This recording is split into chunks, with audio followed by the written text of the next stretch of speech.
कुछ हफ्तों पहले भारत वर्सेस मालदीव और भारत वर्सेस कोरिया देखने को मिला, जहां भारत के प्रधानमंत्री एक पोस्ट के कारण मालदीव के कुछ एंटी इंडिया मिनिस्टर ने प्रधानमंत्री जी को और हमारे देश का अपमान किया।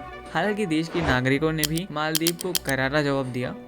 Maldives government has suspended 3 deputy ministers over derogatory remarks made against India and Prime Minister Narendra Modi. दूसरी तरफ भारत वर्सेस कोरिया का भी मामला सामने आया, जहां कोरिया में हो रहे भारतीयों के साथ रेसिज्म का मुद्दा सामने आया। कई बड़े यूट्यूबर्स ने इस मुद्दे को आगे बढ़ाया।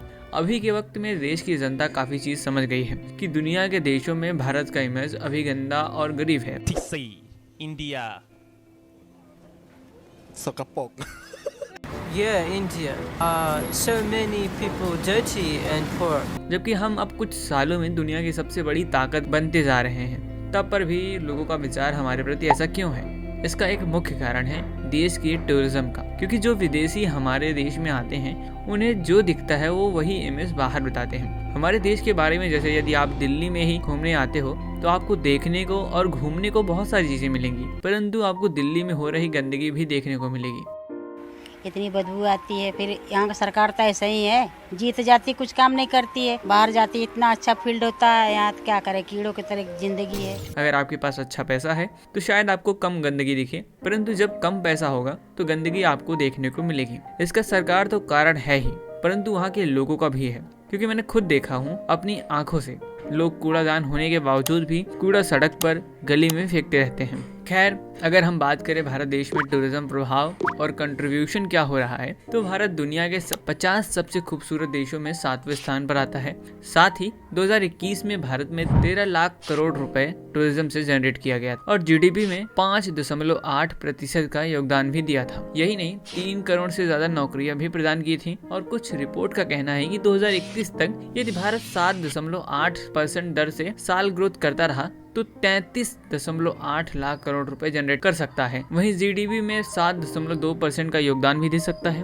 वर्ल्ड इकोनॉमिक फोरम्स 2021 की रिपोर्ट के अनुसार भारत टूरिज्म में 117 देशों में 54 रैंक पर है। वहीं 2019 की रिपोर्ट के अनुसार भारत उस वक्त 140 देशों में 34वें स्थान पर था। इसका कारण बीच में कोरोना की वजह से हुआ, लेकिन कोरोना एक वजह नहीं है देश के टूरिज्म पीछे जाने का। जिन राज्यों में ज्यादा टूरिज्म स्थल है वो राज्य उनका सही तरीके से इस्तेमाल नहीं करते हैं। भारत में कई ऐसे राज्य हैं जो टूरिज्म को अच्छे सपोर्ट कर सकते हैं। कुछ राज्य तो इसका फायदा भी उठाते हैं, जैसे तमिलनाडु।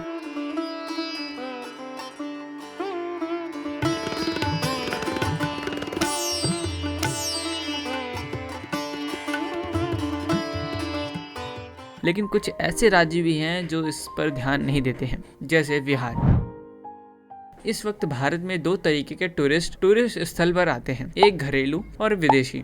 2021 से 2022 के बीच में विदेशी टूरिस्ट लगभग 15 लाख तक आए थे। वहीं 2019 के साल में यह आंकड़ा अलग था। उस समय विदेशी टूरिस्ट 1 करोड़ से ज्यादा आए थे, जो कि -44% का गिरावट दिखा था। लेकिन एक अच्छी बात है कि भारत विदेशी टूरिस्ट के ऊपर निर्भर नहीं रहता। भारत के घरेलू टूरिस्ट की संख्या बहुत अधिक है। 2012 में ही 103 करोड़ से ज्यादा टूरिस्ट थे और 2019 में 232 करोड़ से ज्यादा टूरिस्ट दिखे। वहीं 2022 में यह आंकड़ा कोरोना के कारण 173 करोड़ आ गई। लेकिन जैसा मैंने कहा कि कोरोना ही एकमात्र कारण नहीं है टूरिज्म तेजी से ग्रो ना करने का। मेन कारण राज्य का विकास ना होना।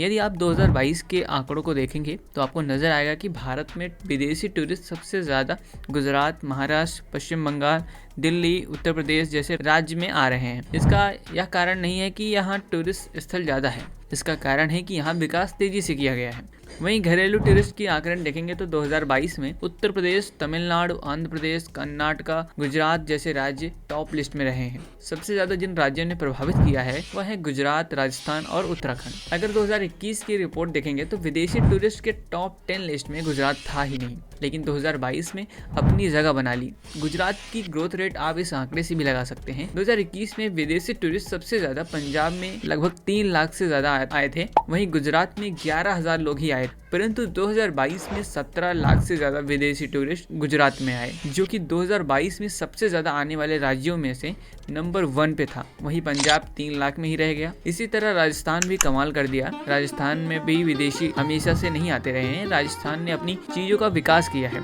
यदि 2021 में राजस्थान के विदेशी आंकड़ों को देखेंगे तो टॉप 10 में था, परंतु 34,000 ही विदेशी टूरिस्ट आते थे। वहीं 2022 में इसका ग्रोथ रेट देखने को मिला, लगभग 4 लाख के करीब विदेशी टूरिस्ट यहाँ पर आए। यही नहीं, राजस्थान में घरेलू टूरिस्ट पर भी अच्छा ग्रोथ दिखाया। 2021 के टॉप 10 में यह शामिल नहीं था, लगभग 2 करोड़ लोग ही विजिट किए थे, परंतु 2022 में अच्छा ग्रोथ देखने को मिला और टॉप 10 में भी आया। लगभग 10 करोड़ से ज्यादा लोग यहाँ पर विजिट किए। इसी तरह एक छोटा सा राज्य उत्तराखंड भी अपने हिसाब से बहुत अच्छा ग्रोथ दिखाया। 2021 में किसी भी टूरिस्ट में टॉप 10 लिस्ट में नहीं था। यहाँ विदेशी लगभग 8,500 लोग विजिट करते थे और घरेलू लगभग 2 करोड़ के आसपास आते थे, परंतु 2022 में यहाँ आंकड़ा बदल गया। विदेशी 61,000 टूरिस्ट में बदल गए और घरेलू 5.4 करोड़ टूरिस्ट में बदल गए। यही नहीं, घरेलू टूरिस्ट के टॉप 10 लिस्ट में भी यह शामिल हो गया। ऐसा ही एक और राज्य झारखंड का भी ग्रोथ देखने को मिला। 2021 में विदेशी यहाँ 1,000 तक ही आते थे और घरेलू लगभग 33 लाख तक ही आते थे, लेकिन 2022 में काफी हैरान कर देने वाले आंकड़े आए। विदेशी यहाँ 2 लाख के करीब आए और घरेलू 4 करोड़ के आसपास आए। ठीक उत्तर प्रदेश में भी विदेशी आंकड़ों में काफी ज्यादा ग्रोथ दिखाया। 2021 में विदेशी लगभग 44,000 ही थे, लेकिन 2022 में ये 6 लाख के करीब आ गए। इसका कारण ताजमहल नहीं है, इसका कारण उत्तर प्रदेश का विकास, वहाँ पर हो रही टूरिज्म का विकास। अभी हाल ही में राम मंदिर जैसा एक और उपहार उत्तर प्रदेश को मिल गया है, जिसका मतलब यह है कि अब आने वाले समय में उत्तर प्रदेश और तेजी से टूरिज्म का विकास करेगा। लेकिन अब कुछ ऐसे राज्य हैं जिनके पास टूरिस्ट स्थल बहुत सारे हैं, लेकिन वो उनका विकास नहीं कर पा रहे हैं और उसका यूज नहीं कर पा रहे हैं। जैसे बिहार भारत का वह राज्य है जहाँ भारत का पूरा इतिहास जन्मा है। यहाँ मेगस्थनी चंद्रगुप्त मौर्य का दौर रहा है। अशोक जिनके शासनकाल में पाटलिपुत्र जो कि पटना में था, नालंदा, महावीर, आर्यभट्ट, चाणक्य, गौतम बुद्ध, गुरु गोविंद जी जैसे कई हस्तियों का काल रहा है। बिहार में इतने सारे टूरिस्ट स्थल मौजूद हैं जिनको घूमने अगर आप निकलते हो तो आपकी छुट्टियां खत्म हो जाएंगी, परंतु टूरिस्ट स्थल नहीं खत्म होंगे। बिहार में विकास न होने के कारण यहाँ टूरिज्म का विकास उस स्तर पर ना हो पाया जिस स्तर पर होना चाहिए। आंकड़ों की बात करें तो विदेशी टूरिज्म 2001 में 50,000 के करीब थे, वहीं 2009 में 42,000 हो गए थे। फिर 2016 में यह आंकड़ा 10 लाख तक आ गया था। 2019 में यह आंकड़ा 10 लाख ही रह गया। फिर 2021 में यह आंकड़ा 1,000 के आसपास आ गया था, क्योंकि कोरोना की वजह से हो गया था। फिर 2022 में ये 86,000 तक पहुंच गया। घरेलू रिपोर्ट की बात करें तो 2001 में 60 लाख था, 2009 में 15 लाख, फिर 2016 में 3 करोड़ के आसपास था, फिर 2019 में 3.40 करोड़ के आसपास पहुंचा था। वहीं 2021 में कोरोना की वजह से ये 25 लाख पर आ गया था। फिर 2022 में 2.5 करोड़ हो गया था। अब आप सोच रहे होंगे कि ये आंकड़े तो बहुत ठीक है, लेकिन बिहार की तरह तमिलनाडु भी पुराने काल का एक प्राचीन शहर था। उसका विकास बिहार से देखोगे तो 2022 में बिहार में जो है 8,500 विदेशी टूरिस्ट आते हैं, वहीं तमिलनाडु में 4 लाख विदेशी टूरिस्ट आते हैं। बिहार में 2.5 घरेलू टूरिस्ट आते हैं, तो वहीं तमिलनाडु में 21 करोड़ घरेलू टूरिस्ट आते हैं।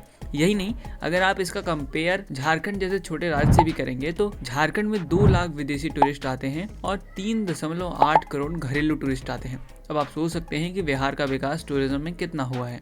यदि हम बात करें पूरा देश का टूरिज्म में क्या आंकड़े हैं विदेशी और घरेलू में, तो 1991 में विदेशी टूरिस्ट की संख्या 31 लाख थी, वहीं घरेलू की संख्या उस वक्त 6 करोड़ थी। और फिर 2012 में ये आंकड़े 1.5 करोड़ आ गए थे विदेशी का, और घरेलू लगभग 1.4 करोड़ पहुंच गए थे। 2019 में आंकड़े थोड़ा सा बदला, विदेशी टूरिस्ट लगभग 3 करोड़ से ज्यादा हो गए थे और 8.86% का ग्रोथ दिखा था। वहीं घरेलू 232 करोड़ के आसपास पहुंच गए थे, जो कि 25.26% का ग्रोथ दिखा था। इसके बाद कोरोना पीरियड आया, जहां गिरावट दिखा। 2020 में विदेशी की संख्या हो गई थी 71 लाख, जो कि -77% घटा था। वहीं घरेलू टूरिस्ट भी 61 करोड़ ही रह गया था, जो कि -73% की गिरावट देखी। फिलहाल 2021 में विदेशी टूरिस्ट में और भी गिरावट देखने को मिला, -85% का, जो कि 10 लाख पर आ गया है। वहीं घरेलू टूरिस्ट में थोड़ा ग्रोथ देखने को मिला, जो कि 11% का, जो कि लगभग 68 करोड़ के आसपास हो गया है। इन सभी रिपोर्ट से हमें यह पता चलता है कि भारत विदेशी टूरिस्ट पर निर्भर नहीं है, उसका ज्यादा टूरिस्ट घरेलू ही है। लेकिन हमें विदेशी टूरिस्ट में ग्रोथ लानी होगी, क्योंकि विदेशी टूरिस्ट से हमारे पास डॉलर रिजर्व इकट्ठे होते हैं, जिसका फायदा देश को ट्रेड करने में होता है और अन्य कामों में भी होता है। लेकिन जो मेन सवाल है वह यह है कि क्या किया जाए कि भारत का टूरिज्म बढ़ जाए। हाल ही में भारत सरकार 2023 से 2027 तक के लिए 7 $7.66 बिलियन का प्रोजेक्ट कर रही है। सरकार ने कई ऐसे बजट पास किए हैं जहां देश के पुराने और बचे हुए कीमती स्थलों का निर्माण होगा। सरकार जो कर रही है वो अलग है, आप क्या कर सकते वो हम बात करते हैं। आज विदेशी जिस वक्त से हमें कंपेयर करते हैं वो है गंदा और गरीब। गंदा तो हमारा देश है, इसे आप मना नहीं कर पाओगे, चाहे वह कोई भी राज्य हो। मैंने टूरिस्ट स्थल पर रोडों, तालाबों और नदियों को देखा है जहां गंदगी एक आम चीज हो गई है। आप जिस राज्य में हो उस राज्य की गंदगी हटाने के लिए कदम बढ़ाओ। अपने राज्य को साफ रखिए, जो साफ नहीं रखते हैं उनके खिलाफ कंप्लेन करिए और कोशिश करो कि आप अपने राज्य के सरकार को टूरिज्म जैसे मुद्दे पर भी उनको उजागर कर पाओ। और यह बात खास कर मैं बिहार के लोगों को बोलना चाहूँगा, आप लोगों के पास सच में टूरिज्म का पूरा खजाना पड़ा हुआ है, उसे इस्तेमाल करिए, नहीं तो वो धीरे धीरे नष्ट हो जाएगा। चलिए